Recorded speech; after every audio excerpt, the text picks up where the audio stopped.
Hello everyone, welcome to our YouTube channel S for schools. तो इस video में बच्चों हम क्लास 10th एनसीईआरटी मैथ्स का चैप्टर 2 जो है पॉलिनोमियल्स, उसका जो एक बहुत ही इंपॉर्टेंट टॉपिक है जीरोस ऑफ पॉलिनोमियल्स और graphical representation of zeros of polynomial जो है उसे हम डिस्कस करेंगे।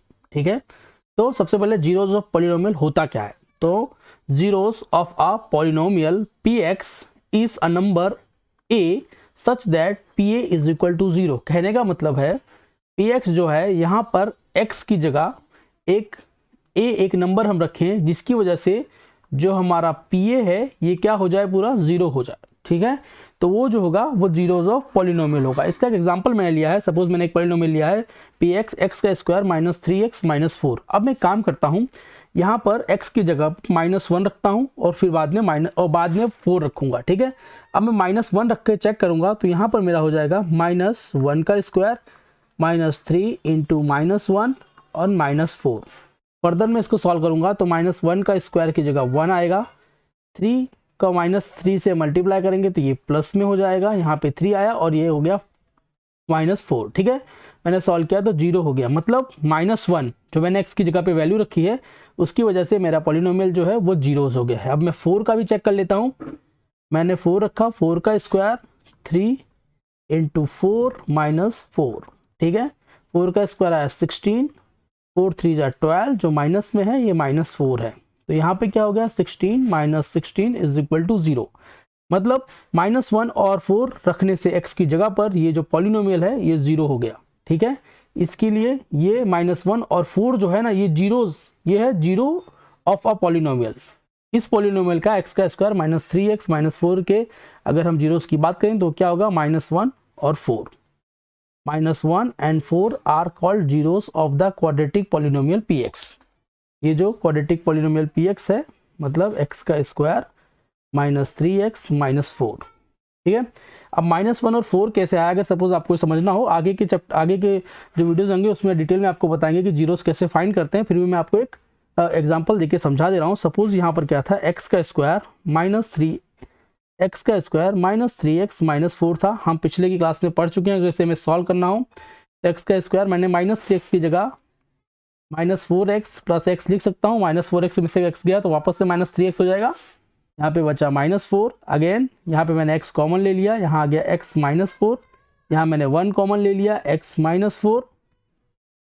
फर्दर यहाँ पे मैं लिख सकता हूँ x -4 और x + 1।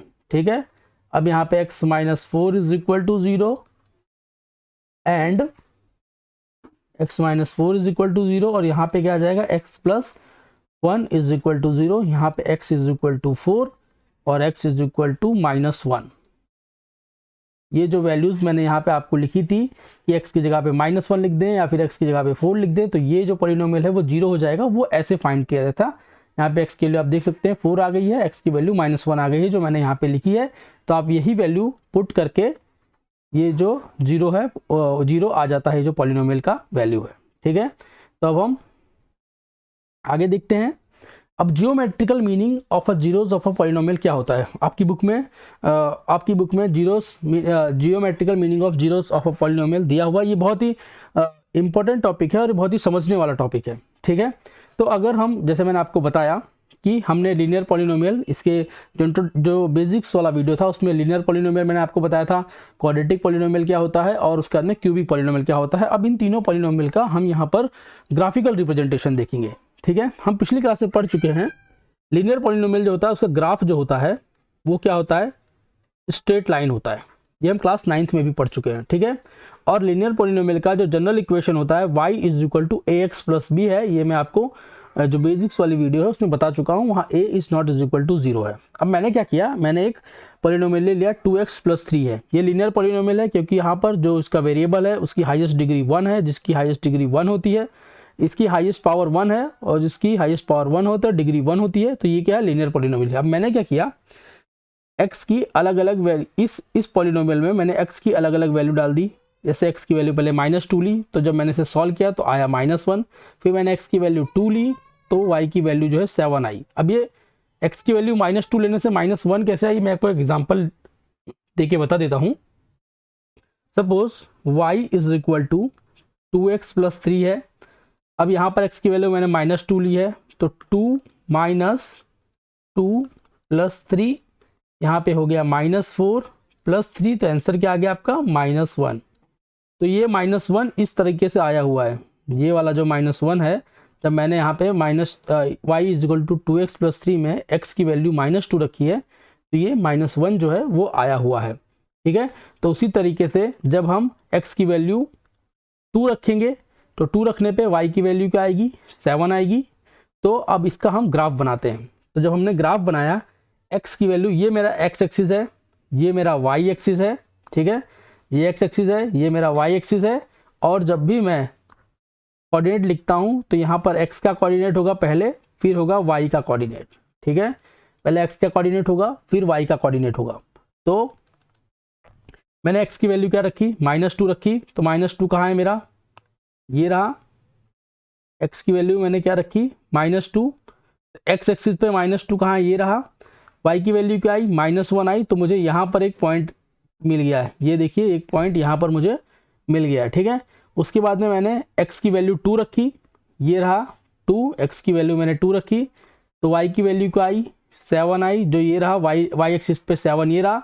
फिर इन दोनों को मिला के मैंने यहाँ पे ब्रैकेट में 2 और 7 लिख दिया। 2 मैंने जैसे आपको बताया था, 2 मतलब x, इस साइड वाला x, फिर 7 जो है वो y की वैल्यू है। अब एक पॉइंट मुझे यहाँ मिला हुआ है, दूसरा पॉइंट मुझे यहाँ मिला हुआ है।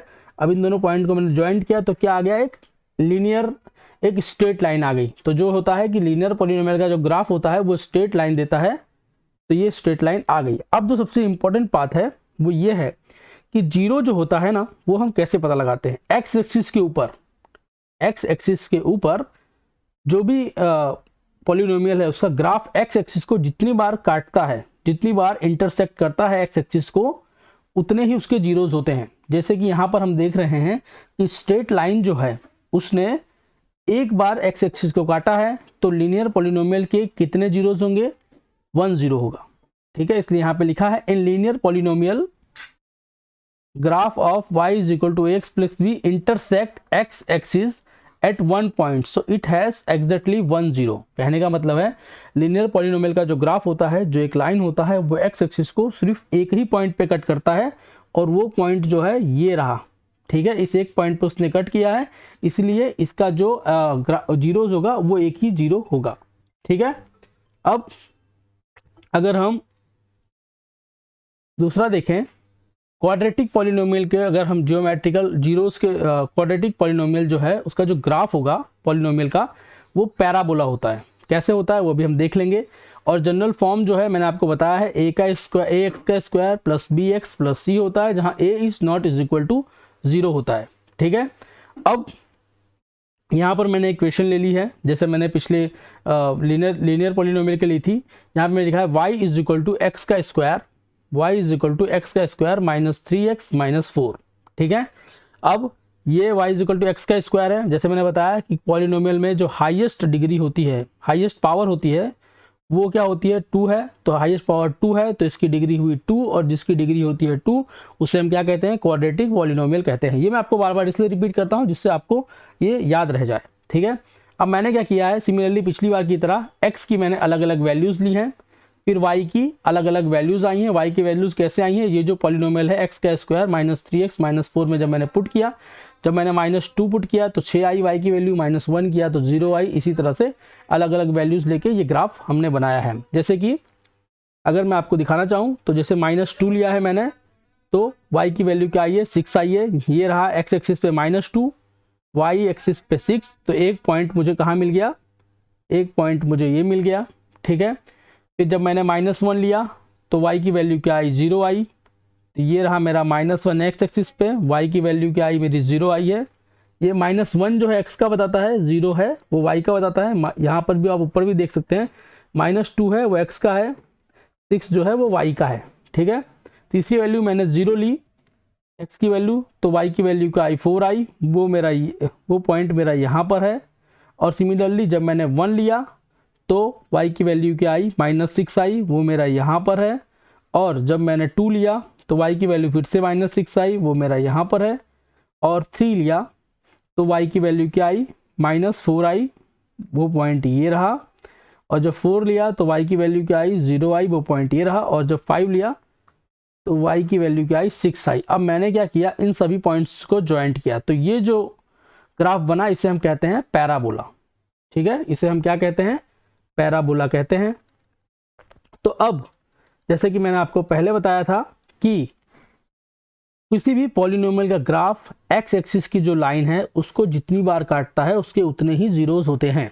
ठीक है, अब इस ग्राफ में हम लोग देख रहे हैं कि इसने कितनी जगह पर काटा है, एक जगह पर ये रहा और दूसरी जगह पर ये रहा। इसने एक्स एक्सिस को दो जगह पे काटा है, इसलिए क्वाड्रेटिक पॉलिनोमियल के कितने मैक्सिमम कितने क्या नाम है जीरोस हो सकते हैं, मैक्सिमम हो सकते हैं 2, मैक्सिमम 2 हो सकते हैं। लेकिन 1 0 और नो 0 की भी कंडीशन है, वो कैसे है, ठीक है, वो हम आगे देखते हैं।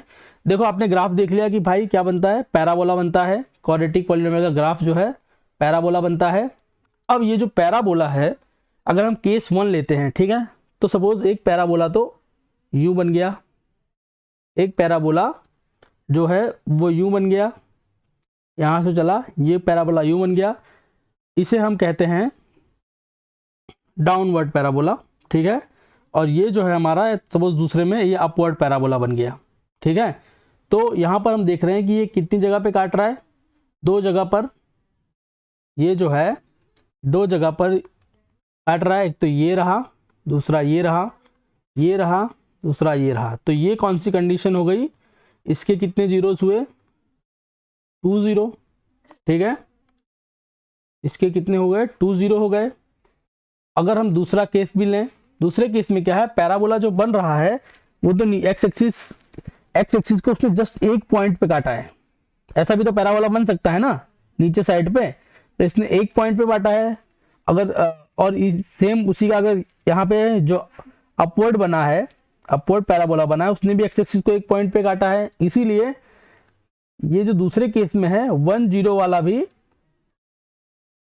1 0 भी आ सकता है, पैराबोला जो है वो 1 0 वाला भी बन सकता है, क्योंकि इस केस में इसने एक्स एक्सिस को सिर्फ एक ही पॉइंट पे काटा है। ठीक है, अब जो केस 3 है, इसमें पैराबोला जो है या तो वो एक्स एक्सिस के डायरेक्ट ऊपर भी बन सकता है जैसे यहाँ पर बना हुआ है, ठीक है, या फिर एक्स एक्सिस के नीचे बन सकता है जैसे कि यहाँ पर भी बना हुआ है। तो ये कौन सा हो गया, नो 0, कोई जीरो नहीं है। इसके लिए ही मैंने यहाँ प्रीवियस में पीछे लिखा हुआ है कि quadratic polynomial can have either 2 0 वाली जो कंडीशन है वो ये रही, ठीक है, 2 0 और 1 0 भी हो सकता है। 1 0 की कंडीशन ये रही जब वह एक्स एक्सिस को एक पॉइंट पे काटेगा।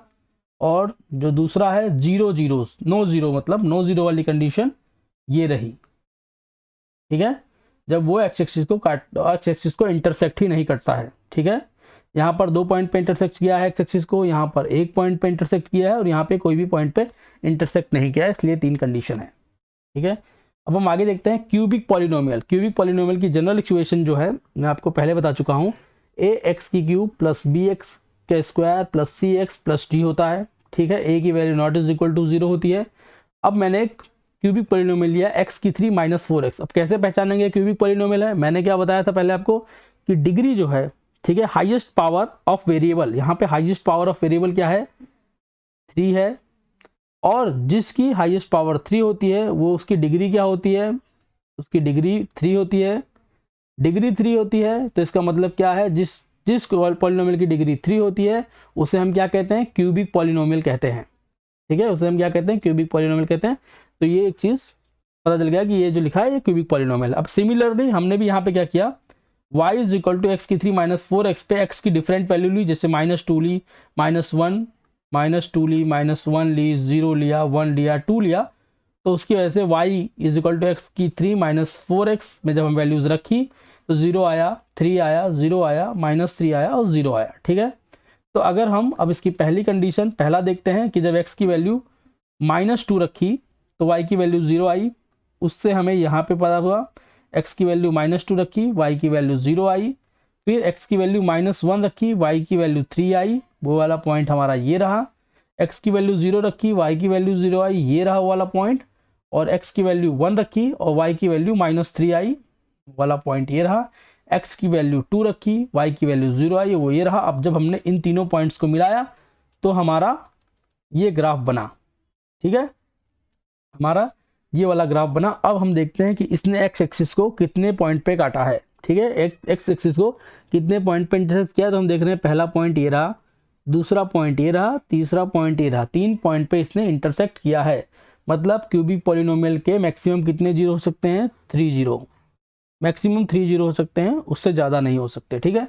अब और भी कंडीशन देखते हैं कि यार 2 और 1 जीरो हो सकता है, हाँ हो सकता है, देखते हैं कैसे। अगर केस 1 लिया हमने, अगर ये जो ग्राफ है y is equal to X की 3 अगर आपने लिया, एक इक्वेशन ली, अगर आप इसमें वैल्यू पुट करेंगे तो ये ग्राफ जो है वो इस तरह से बनेगा। और इस ग्राफ में हम देख रहे हैं कि इसने इसको जो है एक ही पॉइंट पे काटा हुआ है, ठीक है। जब एक पॉइंट पे काटा है तो इससे कितने जीरो होंगे, 1 जीरो होगा, ठीक है। और केस 2 में हम देख रहे हैं कि जब y की वैल्यू x की पावर 3 माइनस एक्स का स्क्वायर हम लेंगे तो इस तरीके का ग्राफ बनेगा, ठीक है। इस तरीके का जो ग्राफ बनेगा, इस तरीके के ग्राफ में हम देख रहे हैं इसने 2 जगह पर इसको इंटरसेक्ट किया है, कि यहाँ पर किया है, कि यहाँ पर किया है। तो ये क्या हो गई, कितने जीरो हो गए इसके, 2 जीरो, ठीक है। इसके कितने जीरो हो गए, 2 जीरोस हो गए। अब इसलिए जो क्यूबिक पॉलिनोमियल होता है उसके मैक्सिमम 3 जीरो हो सकते हैं, उसके 1 जीरो भी हो सकता है ये वाली कंडीशन के हिसाब से, और उसके 2 जीरो भी हो सकता है इस वाली कंडीशन के हिसाब से। तो होपफुली आपको जो जीरोस ऑफ पॉलिनोमियल क्या होता है और जीरोस ऑफ पॉलिनोमियल के जो ग्राफिकल रिप्रेजेंटेशन होते हैं, लीनियर पॉलिनोमियल के, क्यूबिक पॉलिनोमियल के, क्वाड्रेटिक पॉलिनोमियल के, वो आपको अच्छी तरह से समझ में आ गया होगा, ठीक है। अगर आपको ये वीडियो अच्छी लगी हो तो हमारे चैनल को लाइक कीजिए, शेयर कीजिए और सब्सक्राइब कीजिए, और हाँ अपने दोस्तों को बताइए जिससे उनका भी मैथ्स इंप्रूव हो सके। धन्यवाद।